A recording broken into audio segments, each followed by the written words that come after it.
Hola, ¿cómo están? Gracias por acompañarnos. Para mí es un gusto siempre hacer este programa porque conversamos con muchas personas que tienen destacada actuación en nuestra sociedad, de distintos niveles, desde artistas o empresarios hasta deportistas o parlamentarios, como el caso de hoy. Una diputada reelecta que hizo un papel muy importante ahora que está concluyendo el periodo y ha logrado la reelección, cosa que no es muy fácil. Ella es Rocío Vallejos. Vamos a presentar primero una semblanza de su hoja de vida y después comenzamos a conversar la noche hoy con nuestra invitada especial.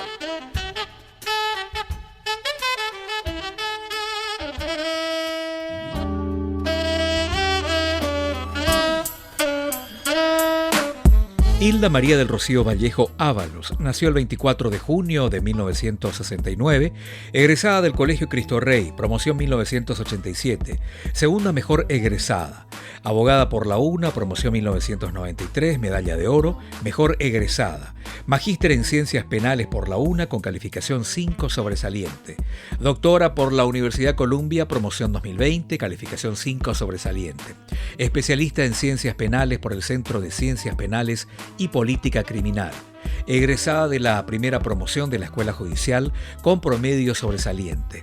Cuenta con varios diplomados nacionales e internacionales en Derecho Penal. Docente a nivel de posgrado de la Escuela Judicial, maestría de la UNA, maestría de la UNAE, maestría UCA, Coronel Oviedo, así como de varios institutos reconocidos. Ex fiscal de Delitos Económicos y Anticorrupción por 12 años. Ex directora de Migraciones, ex directora de Aduanas y actualmente diputada de la Nación, habiendo pasado por los 3 poderes del Estado. Y, como diputada, periodo 2018-2023. Presidenta de la Comisión Bicameral e Interinstitucional de Reforma Penal, presidenta de la Comisión de Asuntos Constitucionales, miembro de la Comisión de Población y Vivienda, diputada electa por Asunción 2023-2028.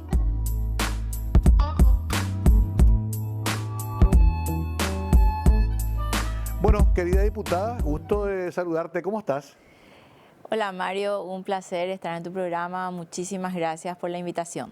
Bueno, venís de una campaña intensa, se te nota un poco la fatiga, yo sé lo que es una campaña, pero algo importante, lograste tu reelección que a nivel hasta personal y como grupo político también es importante, ¿no?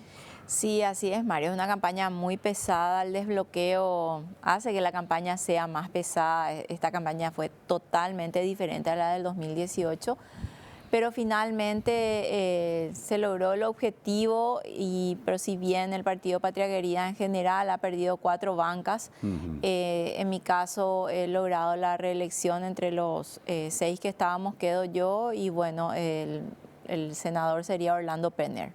Exacto. Perdón, o Rasmussen. Y está hasta ahora, Todavía, hasta ahora okay. Orlando Penner. Está bien, no, está bien porque tenía yo la idea que era Estefan, pero más allá de esto, que obviamente fue un shock también, el resultado pasó por muchas alternativas muy cambiantes, el fenómeno Cubas, la diferencia de votos, también están los cuestionamientos que son razonables. Evidentemente la gente te premió también a vos individualmente porque percibió que tu gestión fue positiva.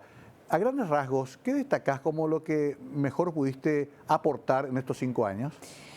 Bueno, un poco siguiendo con mi trayectoria de la lucha contra la corrupción, Mario, nos tocó a un grupo de diputados hacer las denuncias de la época de pandemia, varias de estas están para juicio oral. También me tocó liderar el paquete de leyes para aprobar el examen de Gafilat, de la evaluación en el tema de lavado de dinero y financiamiento de terrorismo, desde la Comisión de Reforma Penal que yo presido, ya está terminando sus funciones esa comisión. Hemos analizado todas estas leyes y también hacer el seguimiento de eso para lograr tenerlas en tiempo y forma y poder ser parte de este paquete de leyes de pasar ese examen tan importante a nivel país. Y mi aporte técnico, como yo digo, mi aporte netamente es técnico desde las comisiones que integro, siempre analizando, por ejemplo, me embanderé bastante también con solicitar toda la documentación que sea necesaria para los casos de expropiaciones, desafectaciones, que todo eso esté completo para privarle a alguien de la propiedad y darle a otra persona, claro, ¿verdad?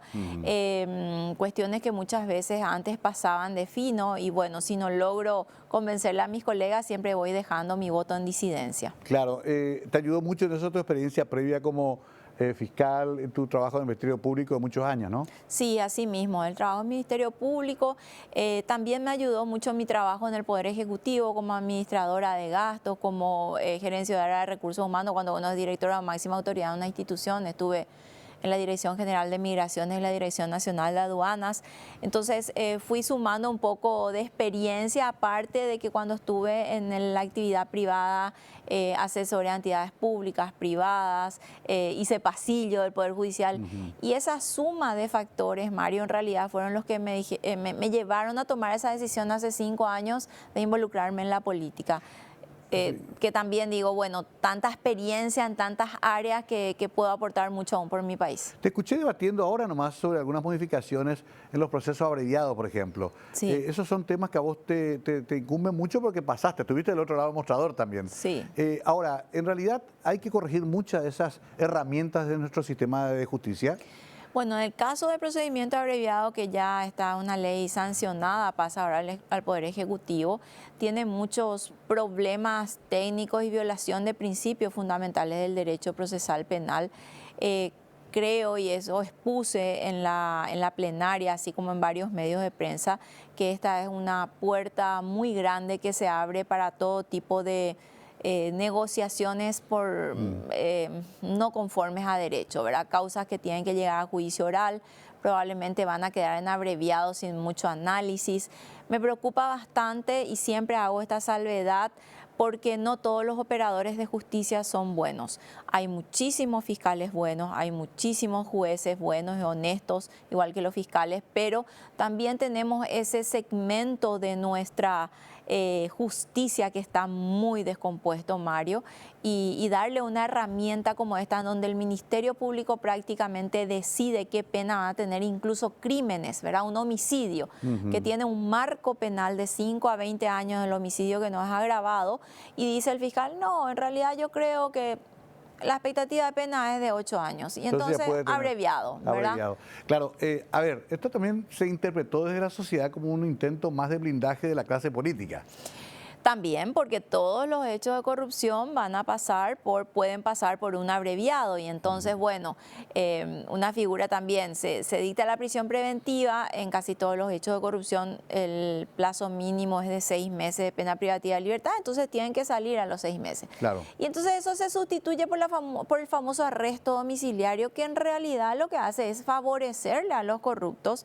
Y otra vez sumada a esta figura donde como que se llega a consensuar una pena, entonces dice, bueno, listo, prisión, te vas a tu casa 3, 4 años, hacemos que se dilate, que esto se trate recién no sé cuándo, y entonces para cuando esto quede firme, vos ya cumpliste la pena prácticamente entera y sale la persona. O sea, hay demasiados escenarios, yo voy siempre a lo peor que puede pasar, porque como digo, no voy a ser responsable, ni voy a emitir un voto, ni voy a callarme ante una situación sin exponer todo lo que puede suceder con la aplicación de esta ley. Ahora, lo que pasa es que también estas herramientas que estamos mencionando también se pueden usar como una especie de garrote con el cual amenazar a los rivales políticos, ¿no? Totalmente. Puede constituirse en una herramienta extorsiva, porque esa ley aprobada, ¿qué es lo que dice? Dice, el imputado deberá, o sea, hace obligatoria la confesión del imputado sobre los hechos. Y entonces ahí imagínate que puede darse toda una situación de decir, bueno, ¿sabes qué? Si vos no decís que hiciste esto y nosotros si vos decís que hiciste esto, te vamos a dar tanto, pero si no, mira, te vamos a llevar a juicio oral, te vamos a meter esto. Esos miedos son los que hacen que, aparte de que no existe un procedimiento donde pueda decirse, bueno, en el procedimiento abreviado hay que hacer tipo un mini juicio oral. Ahí cambiaría la cosa, que es lo que evaluamos nosotros en algún momento en la Comisión de Reforma. Pero esto, Mario, no, expectativa de pena 12 años, el imputado viene y dice todo lo que hizo y eso investiga la Fiscalía, y entonces le das una expectativa de pena y abreviado. Es peligroso. Es peligroso. Bien, evidentemente que esto va a tener que seguir ocupando tu tiempo en estos próximos 5 años, ¿verdad? Porque todavía está en construcción gran parte de las cosas que se van cambiando en nuestro sistema. ¿Te dolió la constante crítica al Ministerio Público, habiendo sido parte Se descalificó mucho esta última gestión, sobre todo hubo un par de intentos de juicio político a la doctora Quiñones. Sí. Como ex integrante, ¿te dolía esos cuestionamientos a tu ex trabajo? Sí, Mario, porque desde 1999 yo formé parte del Ministerio Público, estuve en el primer grupo de los nuevos agentes fiscales para la reforma. Ajá. En aquel entonces, los primeros 10 agentes fiscales. Recordarle a la gente que la fiscalía era, Mario, en el cuarto y quinto piso del Poder Judicial. Exacto, ahí sí. estábamos, nosotros éramos campesinos sin tierra, ahí, ¿verdad? Porque siempre nos Claro. estaban echando. Claro, sí.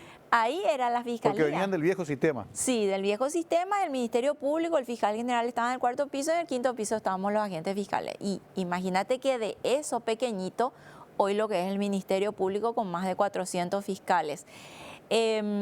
Duele el Ministerio Público por tantas objeciones que está recibiendo. Emiliano Rolón tiene una gran tarea de reconstruir esa institución. Yo misma fui bastante crítica y lógicamente muy poco quedaba ya de esa fiscalía de la cual formamos parte con Javier Contreras, César Alfonso, Artemisa Marchuguero también parte de la unidad, Alba del Valle que está hasta hoy, o sea, muchos fiscales antiguos se han jubilado, otros han renunciado. También funcionarios muy valiosos que se han ido. Quedan muchos funcionarios valiosos. Ojalá Emiliano Rolón pueda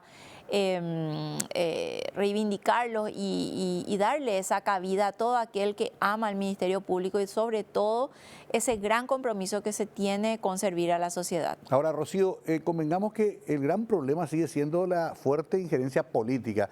Todos los políticos sueñan con tener su fiscal, con tener su influencia en el titular del Ministerio Público. Cada presidente que se va trata de poner el que va a quedar. Ahora parece que por lo menos eso se pudo evitar. ¿Cómo se evita eso justamente, la politización excesiva de nuestro sistema de justicia? Mira, Mario, yo estuve 12 años ahí. Y siempre digo que tal vez mi gran ventaja fue no haber pertenecido al mundo político.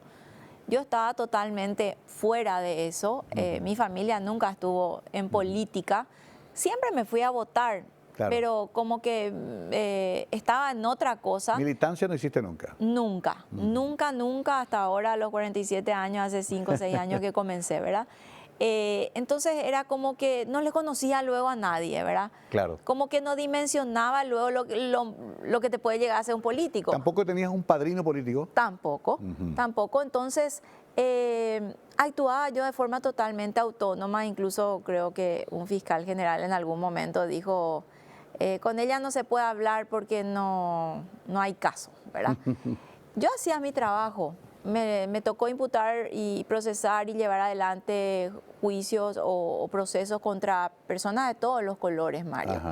Me habré equivocado y sí, seguramente que también como todo ser humano, pero siempre en la unidad de delitos económicos de esa época reinaba un espíritu de...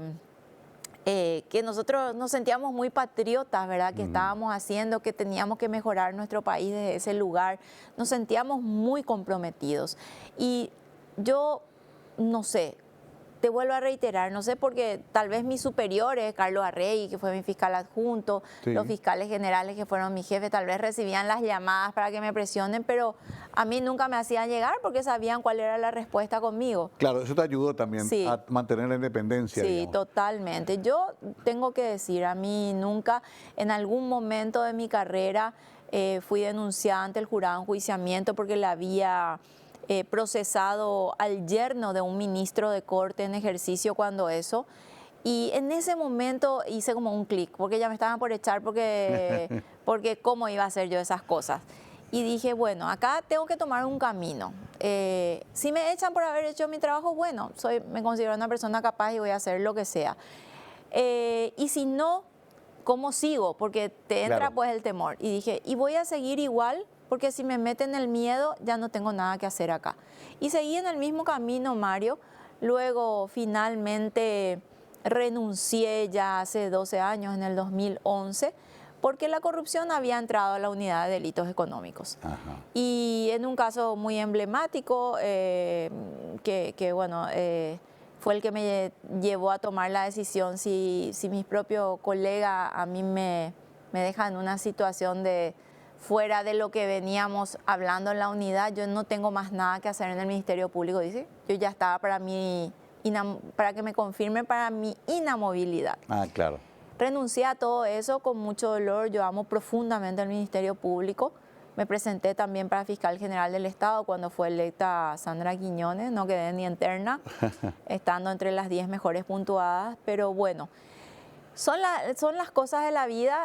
Bueno, probablemente esperaba este camino, el de seguir aportando, siempre desde el punto de vista técnico y tratando de hacer lo mejor posible. Qué interesante conocer esto, ¿no? Para entender mejor la importancia de tener una diputada como Rocío Vallejos ahí en esa Cámara, esta vez por un segundo periodo, que quizás sea más difícil que el anterior. Así que va a tener pocas vacaciones la doctora. Vamos a hacer una breve pausa y seguimos conversando la noche hoy con Rocío Vallejos, nuestra invitada de esta noche.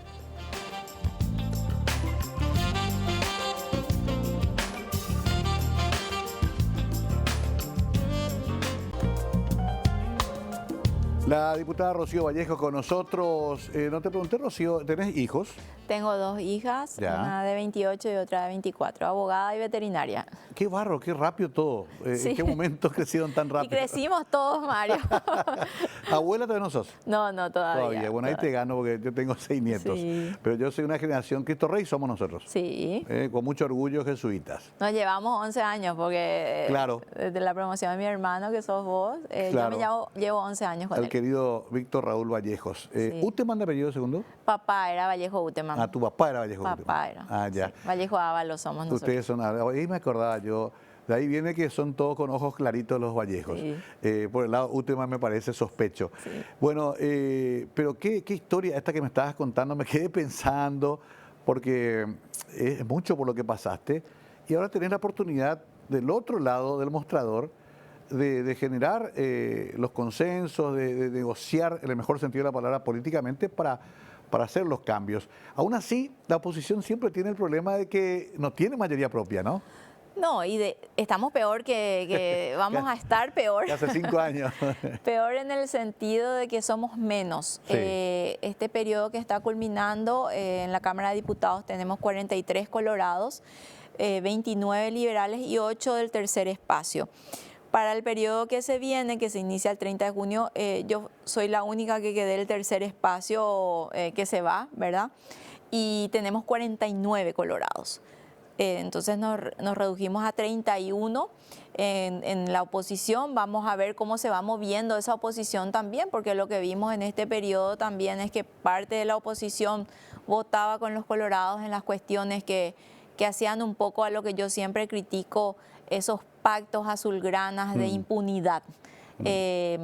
Me preocupa bastante porque nosotros decidimos, aparte, para que la ciudadanía sepa también, Mario, nosotros no solamente hacemos leyes, tal vez hasta yo soy luego, ojalá pueda hacerlo en este periodo, Mario, mi gran sueño es hacer una revisión desde la ley 1 hasta la 7000 Claro. que estamos ahora y derogar todas las que nos sirven. Claro. Pero bueno, nuestra labor también muy importante es la de control. Que a través de eso también denunciamos muchas situaciones irregulares, y la de decidir intervenciones, interpelaciones y juicios políticos. Los juicios políticos a las autoridades se inician en la Cámara de Diputados. ¿Cierto? Y las Es la Cámara Acusadora, ¿verdad? Sí, la Cámara Acusadora. Y las intervenciones de municipalidades y gobernaciones, que siempre yo digo, la autoridad más importante para un ciudadano es la de su comunidad. Claro. Es su intendente, es su gobernador, el gobernador de su departamento, porque ellos son los que perjudican directamente a ese ciudadano que no pueda acceder a los servicios que puedan brindarse o que pueda gestionar su autoridad local a través de su poder. Y nosotros somos los que decidimos en la Cámara de Diputados, a ver, esta municipalidad es un desastre. Y tuvimos el caso de varias. Me viene a la memoria la que yo peleé bastante, Mocayatí del Gabú, Me acuerdo. que fue la primera, fue mi inauguración Sí. en la Cámara. ¿Que te fuiste personalmente? Me fui personalmente, me fui sola porque todos los de mi comisión me dejaron. Y entonces yo he visto la realidad he visto los números y ahí me ayuda mucho mi labor de agente fiscal Claro. en interpretar, ¿verdad?, todo eso cuando puede haber un perjuicio, por un indicio por lo menos, y la realidad de la gente y el reflejo de la corrupción. Vos sabés que, Mario, esta localidad siempre la recuerdo con mucho cariño a la gente buena que está ahí.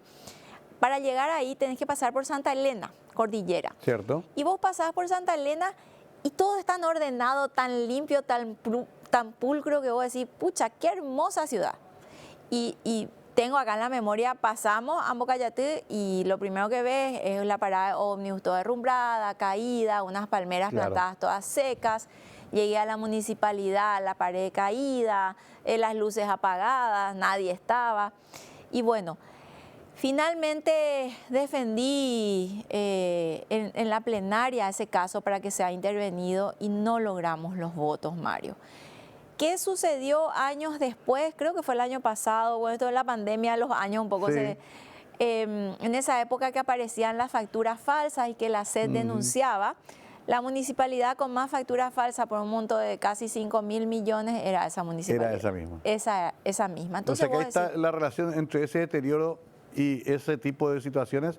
Ahí encuentra uno la vinculación, ¿no? la vinculación, y aparte, decís vos, nosotros tenemos la facultad de que o sea, la intervención no es destitución. Va a ir un interventor que tampoco creo que se anime a poner cosas que no son, porque los papeles Claro. cantan, ¿verdad?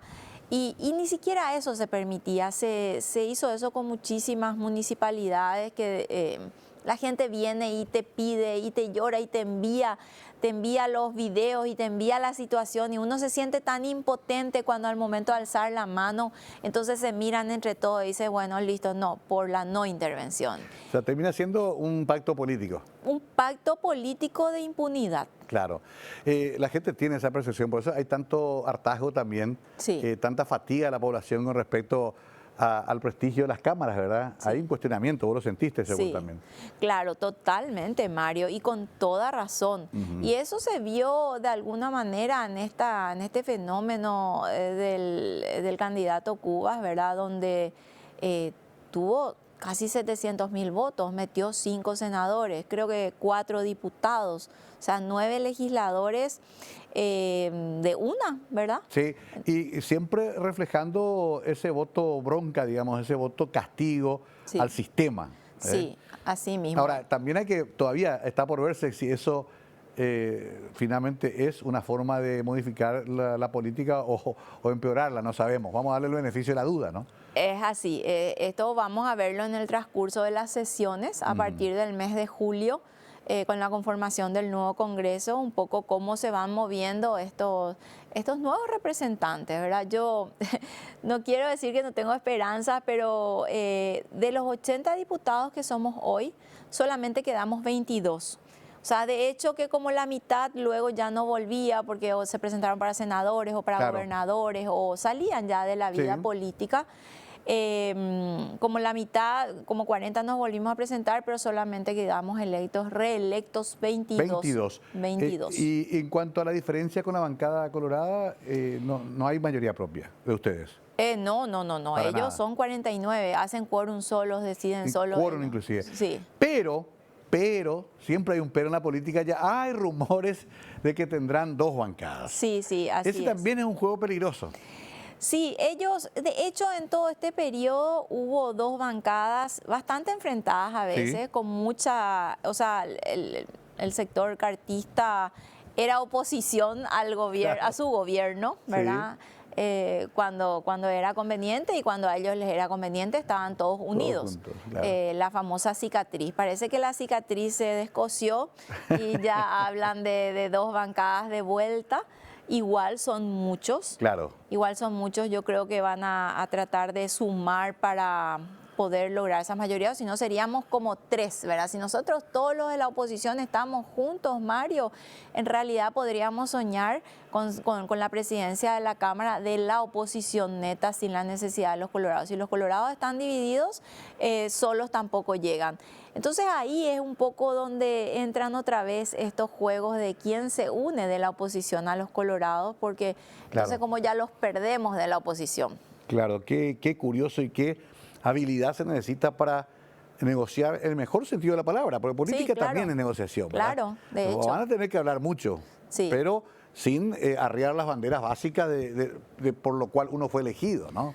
Así mismo, siempre en ese sentido, ¿verdad? O sea, yo espero que quien asuma ojalá podamos ser los de la oposición los que podamos asumir la presidencia de la Cámara, pero quien asuma sea coherente y pueda distribuir también en base a los que ya estamos en la experiencia, en darle un poco un matiz diferente, una cara diferente. La Cámara de la Vergüenza somos hoy, Mario. Sí, no es un buen nombre. No, para nada no es un buen nombre. Aún así, yo quiero aprovechar este espacio, Mario, para agradecerle a la ciudadanía porque yo salgo sin temor a la calle. Sí. Yo ando sola, llego sola, me voy sola a todos lados. Me asaltaron durante la Sí, campaña. tu teléfono. Mi teléfono, los motochorros vinieron, pero no porque sabían que era yo ni nada. Claro, sino saliste que sorteada. Salí sorteada como cualquier ciudadano, Claro, ¿verdad? sí. Y sigo igual. O sea, me ofrecieron guardia. Le digo, ¿por qué yo tengo que tener custodio si el ciudadano común que está expuesto, que fue asaltado 1, 2, 3, Claro. miles de veces, no tiene custodio? Entonces, yo soy una persona muy sencilla. A donde fui me recibieron bien, con mucho respeto, y siempre hay alguien que no va a estar de acuerdo con uno, pero lo discutimos con un nivel que, ok, listo, acepto tus críticas y sin problema. Sí, pero, inclusive, perdón, te sí. vi en un mensaje que yo dije, ¿por qué Rocío dice eso? Dijiste más o menos grabado en las redes sociales, dijiste, bueno, dimos toda la batalla, toda la lucha, y que sea lo que Dios quiera. Claro. Más o menos yo dije, ¿qué pasa? ¿Se está entregando, Rocío? No. En realidad dejaste a consideración de la gente la decisión. Claro, lo que pasa, Mario, es que así como se veía en las redes, mi equipo estaba conformado por Ino, que es mi asistente en la casa, Sí. por un secretario y por un community manager remoto. O sea, no estaba conmigo, estaba ni no era contigo. una sombra, ¿verdad? Y yo. Entonces, ese era todo mi equipo, Mario. Entonces, yo no tengo estructura, yo no tuve estructura, nosotros no compramos votos, Claro. nosotros no trabajamos con punteros. Entonces yo decía, bueno, di todo de mí, tenía muchísimo apoyo, la gente me manifestaba su cariño y su adherencia en las redes, en los mensajes privados. Pero como uno nunca sabe hasta el momento de que llegas a las urnas y se cuentan los votos. Exacto. En realidad nadie sabe. No. Algunos sí por una estructura muy grande o por los números muy altos que tienen, como los del Partido Colorado, algunos liberales, no todo incluso. Incluso imagínate, Mario, que el Partido Liberal no tiene representación en Asunción. Increíble. Vamos a tocar eso a la vuelta, un poco hacer una especie de análisis y autocrítica también. ¿Por qué ocurrió esto con la oposición? ¿Por qué a pesar de todos los cuestionamientos el Partido Colorado obtiene, sin embargo, un gran triunfo? Sí, mucha gente dice, no, pero hubo fraude. Tampoco hay números para justificar de que por eso salió así la elección. Y sospecho yo y mucha gente que necesitamos más autocrítica, ¿no? Quiero hacer eso con Rocío Vallejos a la vuelta de la pausa.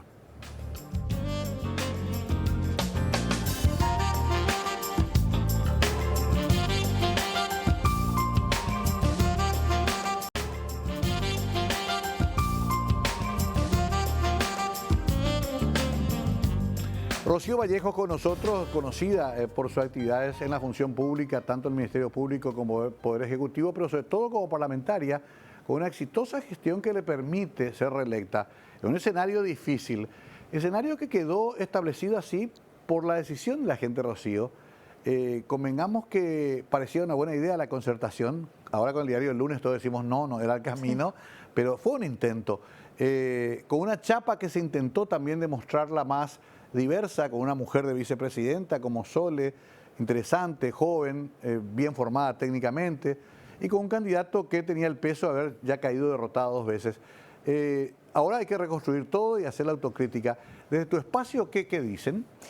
Bueno, exactamente lo mismo. Tenemos que hacer una autocrítica al interior del partido, una evaluación de todo lo que ocurrió con la concertación. También la oposición entera tenemos que sentarnos en algún momento a hablar de qué país queremos. Imagínate, Mario, que con todo lo de la concertación que se planteaba en un inicio, como vos decías, una solución en el sentido de la unión de toda de toda la oposición contra esta gran estructura y movilización que tiene el Partido Colorado, que no lo podemos negar, ellos están muy bien organizados. Y tuvimos 13 candidaturas presidenciales. Increíble, ¿no? 13, o sea, yo no sé si alguna vez tuvimos tantas candidaturas presidenciales. Una atomización. ¿Verdad? Entonces, y bueno, y acá te llevaron unos votos, y Euclides llevó unos 40.000, y Payo llevó unos 700.000, Claro. Y sumando todo lo que sumaron estos candidatos a presidente, se le ganaba al Partido Colorado. Entonces, ¿queremos de verdad ganar al Partido Colorado? Sabemos que solos no llegamos. Entonces, creo que ya pronto debe comenzar esta carrera al 2028 con un replanteamiento importante desde la oposición. El Partido Liberal creo que está pasando por una grave crisis también. Vamos a ver qué decisiones ellos toman en cuanto a sus altas autoridades, en cuanto a Efraín seguramente. Ayer en la sesión había mucha molestia de muchos liberales contando algunas situaciones, ¿verdad? Entonces, queda como un sabor así bastante amargo luego de estas elecciones en todas las carpas políticas, ¿verdad? Claro. Yo creo que al único que le fue bien fue a Payo, a Cruzada Nacional. Y bueno, es necesario ver qué país queremos, qué oposición queremos, si estamos de verdad, y buscar ese liderazgo fuerte, Mario, ese liderazgo que aglutine. Y en ese sentido siempre lo pongo de ejemplo de que eso es posible por lo que ocurre en Encarnación.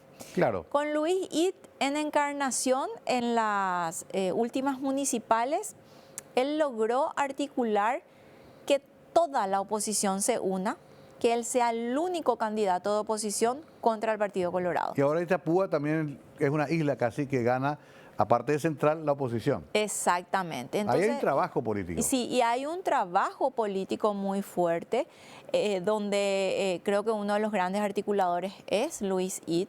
¿Y es posible? Sí, es posible, está demostrado. Ahora, como me decía un compañero de facultad, la política, Rocío, es una lucha de egos. Sí. Entonces, en esa carrera, por quién es más y más importante y habla más y no pasa por ahí, Mario. No, yo creo no debería que, pasar. No debería. Yo dije en todo este proceso, acá nadie, Efraín y Sole no son a ellos mismos, les dije, no son superhéroes, ni son mesías. Si llegaban a ganar esto tenía que depender de un gran equipo, de un gran compromiso con el país, de mucho patriotismo. Sí. Y de atender que nuestro país tan bello, tan hermoso, está muy mal, ¿verdad? Y que los políticos no estamos comprendiendo ese hartazgo de la gente, que ya de alguna manera se hizo sentir en las urnas, que ya de alguna manera en estos días con estas manifestaciones en simultáneo en todo el país. Entonces, esa es mi leve esperanza de que los compañeros nuevos de los partidos tradicionales puedan entender de que esta gente que accede por primera vez al Congreso de los Colorados, les decía yo en las discusiones que tuvimos preelecciones, nos encontramos lógicamente con los candidatos que hoy están electos y les decía, ojalá podamos trabajar bien, pero por favor vamos a hacer algo por el país, basta ya Claro. de intereses personales, de intereses partidarios, de estar protegiendo al corrupto preferido del momento, favorito del momento, basta. Por el momento festejaban con la polca en plena Cámara de Diputados. No es una buena señal, pero estos son muchos de los que se van, ¿verdad? Sí. Pero sí, son señales que no son buenas para la democracia. Ahora, desde el punto de vista del famoso fraude, vimos voto asistido, yo estuve trabajando de temprano en los medios de comunicación y, por ejemplo, en la Escuela de Brasil había mucha prepotencia de los colorados, casi física ya, para poner en la urna en un lugar, en la otra. Esas cosas hubo y hay que corregir. Pero, ¿cuál es tu visión en cuanto a un fraude generalizado, como dice alguna gente? Yo, Mario, estuve también desde las 5 de la mañana trabajando el domingo. Fui a una escuela para la constitución de las mesas, estuve en ese proceso. Y ahí tenemos que hacer de vuelta a la oposición, y le dije a varios referentes de otros partidos, nosotros tenemos que hacer un mea culpa de esto. teníamos mesas donde había referentes de la oposición en el listado para conformarla y no vinieron. Sí. Y entonces en la lista de suplentes tampoco había oposición. Claro. ¿Y quién es el único que te presenta en todos los locales lista de suplentes? El Partido Colorado. Exacto. Entonces se pasaba a integrar con colorados. En las dos mesas donde tuvimos ese problema se subsana con poner un veedor. O sea, en realidad si vos tenés gente comprometida para ese día, y también tenemos que hacer ese trabajo cívico que nosotros tuvimos en el Cristo Rey, educación cívica, ese donar un día a la democracia. Claro. La gente no, ¿cuánto me vas a pagar? No, si no me pagas, claro, no me voy. Sí. Entonces, en realidad la gente no entiende que en ese día se decide lo más importante en todos los ámbitos para cada uno de los paraguayos. Bueno, eso se subsana el control, puede haber veedores en cada mesa de todos los partidos habidos y por haber, hay apoderados que recorren, se pueden hacer incidencias ese día, se puede llamar a la fiscalía. Estuve escuchando que hubo como 35 denuncias, no son muchas para todo el país. Y finalmente llega la hora del escrutinio, también recorrí 15 escuelas, en todas he visto muchísima gente, mucho movimiento, muchos problemas como los que mencionás, pero sobre todo mucha queja por la lentitud, cosas que tenemos que ir ajustando. Eso también deviene a un padrón de 400 personas como consecuencia de la quema de esas máquinas que tuvimos. Eran largas las filas. Eran muy largas, personas que votaron, que esperaron 2 o 3 horas, personas que se iban por cansancio. Bueno, una serie de situaciones que se dan el día de las elecciones que tenemos que poner sobre la mesa y analizarlas. Bueno, se cierra el local, a las 4 de la tarde, se procede al escrutinio. En el escrutinio, toda persona que está dentro del local puede participar del escrutinio. Cualquiera puede participar. Se sacan las boletas, primero se cierran las actas, ¿verdad? Se ve cuánta gente votó, se va marcando la gente que no vino a votar. Se dice, por ejemplo, bueno, en esta mesa hubo 300 votantes. Y se pasan a contar las boletas si hay 300 boletas. Y luego se pasa por la máquina porque lo que se lee es la boleta que tiene un chip. Cierto. Y se va leyendo y ahí va apareciendo. Y yo estuve en el escrutinio de varias mesas, entonces pasa la boleta y dice, bueno, lista tal para... Confirma lo que... Confirma, y finalmente si se dice, no, pero acá hay una cargada de máquinas y no sé qué...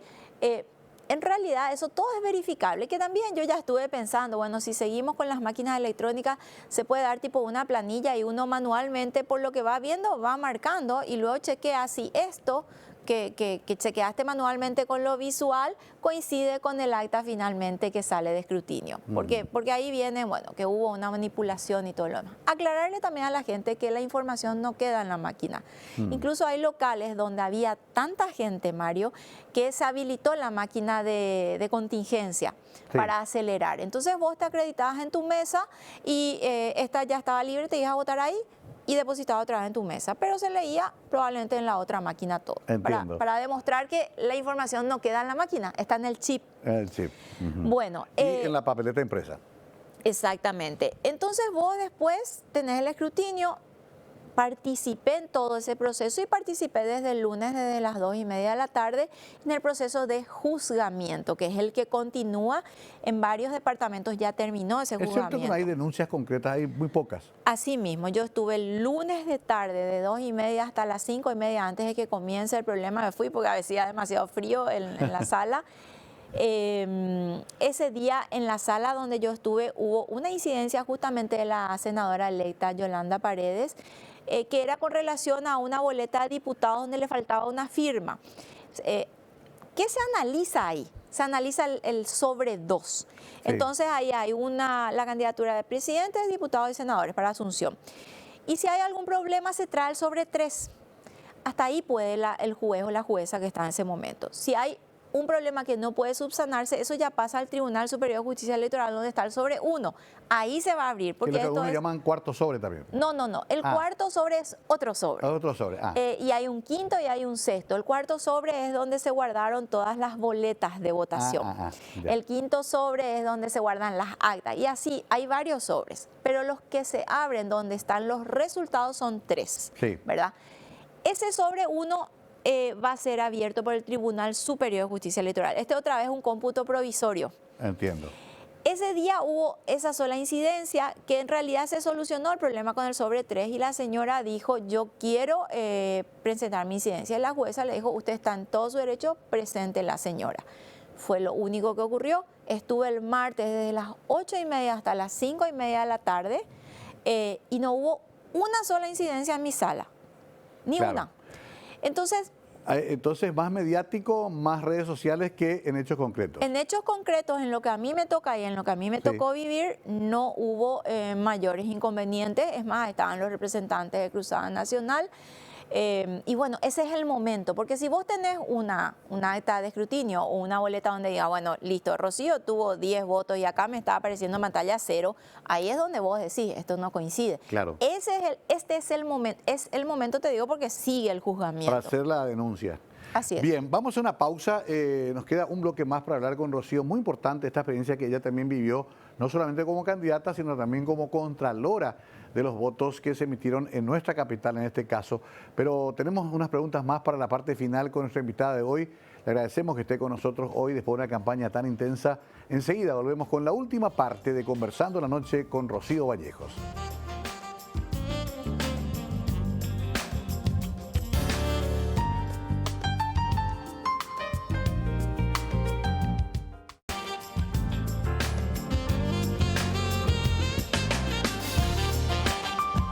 Bueno, un gusto hablar con Rocío Vallejos de tantos temas. No vamos a poder agotar todo hoy, pero por lo menos para tener una idea de lo que pasó en este periodo previo y lo que le espera en el próximo. Vamos a entrar también, Rocío, en un terreno político de transición que siempre es complicado. Sí. Se va yendo un gobierno, ya eso le resta mucho poder.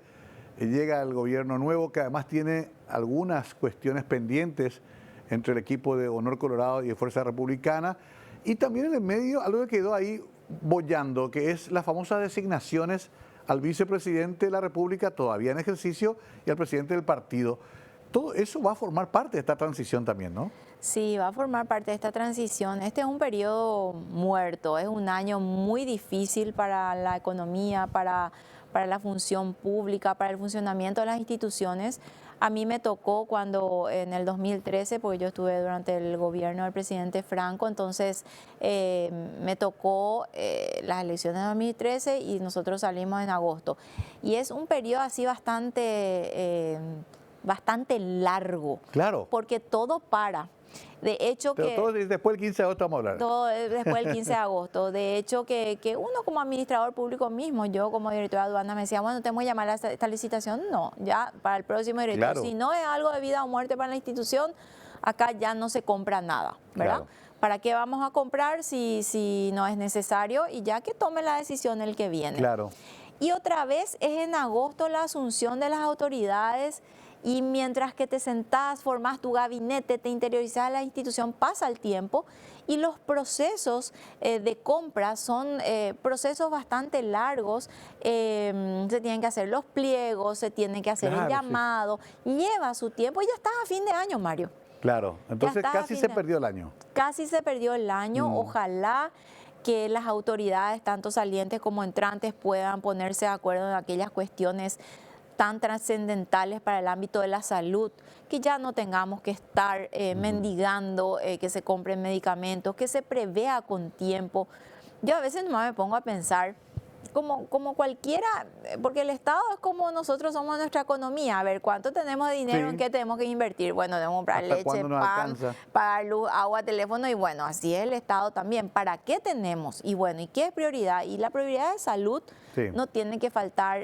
Tenemos esta situación tan penosa de las personas enfermas de cáncer mendigando. Que ahora por fin se amplió, ¿no? Se amplió, pero eso lleva otra vez su proceso para el llamado, para que vengan los medicamentos y se pierde tanto tiempo.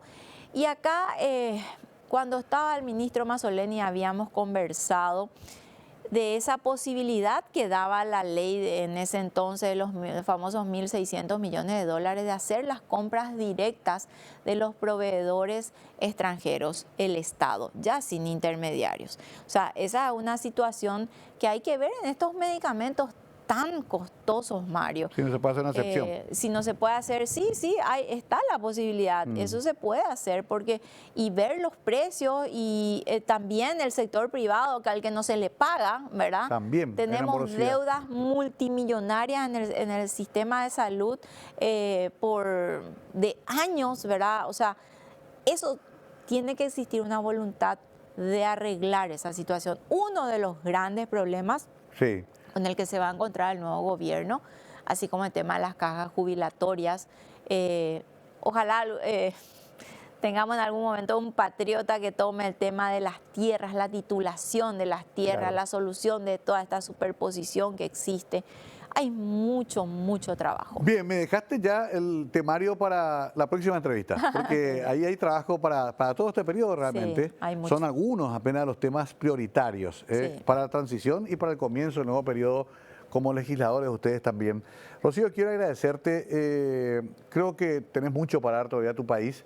No es fácil el desafío, será un escenario nuevo, distinto. Sí. Pero igual tenemos que seguir soñando, es nuestro país, nuestros hijos están acá, acá es donde elegimos vivir, ¿no? Sí, así ¿Qué esperanza tenés para el país para terminar? Yo siempre digo, independientemente del signo político, Mario, siempre tengo esperanzas en una nueva autoridad. Tengo esperanza cuando asuma un nuevo ministro de la Corte, tengo esperanza en el doctor Emiliano Rolón como nuevo fiscal general del Estado, tengo esperanza en este nuevo gobierno. Que fue tan crítico al gobierno que se va haciendo del mismo signo político. No podemos perder la esperanza porque si no todo está perdido.